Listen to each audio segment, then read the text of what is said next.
Assalamualaikum warahmatullahi wabarakatuh. Perkenalkan, nama saya Anggi Nursela dari kelas 10 Akuntansi 1 SMK Negeri 20 Samarinda.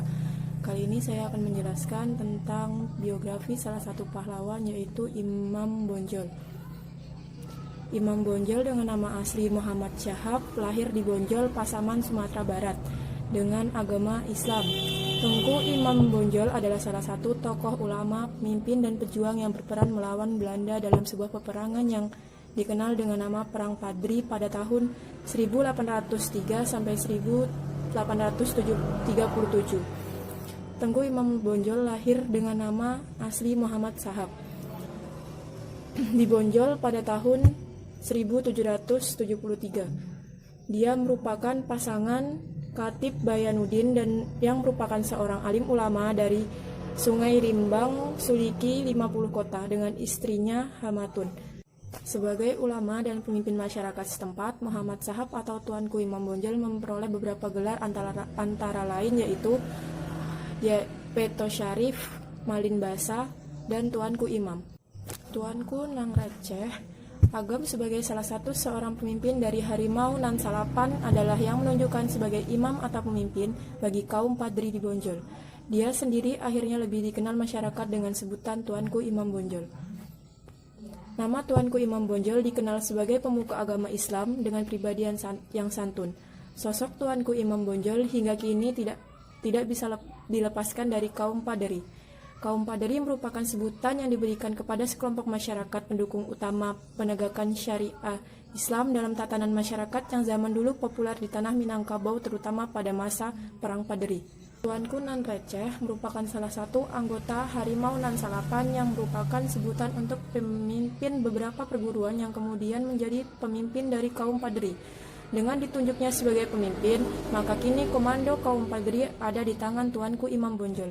Sebagai pemimpin, Tuanku Imam Bonjol harus mewujudkan cita-cita dan impian oleh pimpinan kaum Padri sebelumnya, walaupun harus melalui peperangan. Perang Padri muncul sebagai sarana kaum Padri atau kaum ulama dalam menentang perbuatan-perbuatan yang marak waktu itu di kalangan masyarakat yang dilindungi oleh para penguasa setempat dalam kawasan kerajaan Pangarayung, seperti kesyirikan, mendatangi kuburan-kuburan keramat, perjudian dan penyambungan ayam, penggunaan modat, opium dan minuman keras, tembakau dan umumnya pelanggaran pelaksanaan kewajiban ibadah agama Islam. Tidak adanya kesepakatan dari kaum adat yang telah memeluk Islam untuk meninggalkan kebiasaan tersebut memicu kemarahan kaum Padri sehingga pecahlah peperangan pada tahun 1803 hingga tahun 1833. Perang ini dapat dikatakan sebagai perang saudara yang melibatkan sesama Minang dan Mandaling. Dalam peperangan ini, kaum Padri awalnya dipimpin oleh Harimau Nan Salapan, sedangkan kaum adat dipimpin oleh yang di Pertuan Pangarayung, yakni Sultan Arifin Muningsyah.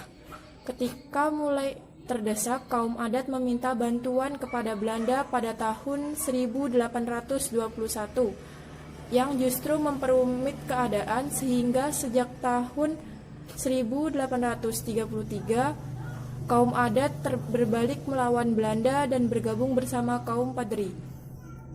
Pada bulan Oktober 1883, Tuanku Imam Bonjol diundang Belanda ke Palupuh untuk berunding. Tiba di tempat itu, Tuanku Imam Bonjol langsung ditangkap dan dibuang ke Cianjur, Jawa Barat, kemudian dipindahkan ke Ambon dan akhirnya ke Lotak, Minahasa dekat Manado. Di tempat terakhir itulah Tuanku Imam Bonjol meninggal dunia pada tanggal 8 November 1864. Tuanku Imam Bonjol dimakamkan di tempat pengasingannya tersebut. Tuanku Imam Bonjol diangkat sebagai pahlawan nasional Indonesia sejak tanggal 6 November 1973. Sekian dari saya, terima kasih atas waktunya. Wassalamualaikum warahmatullahi wabarakatuh.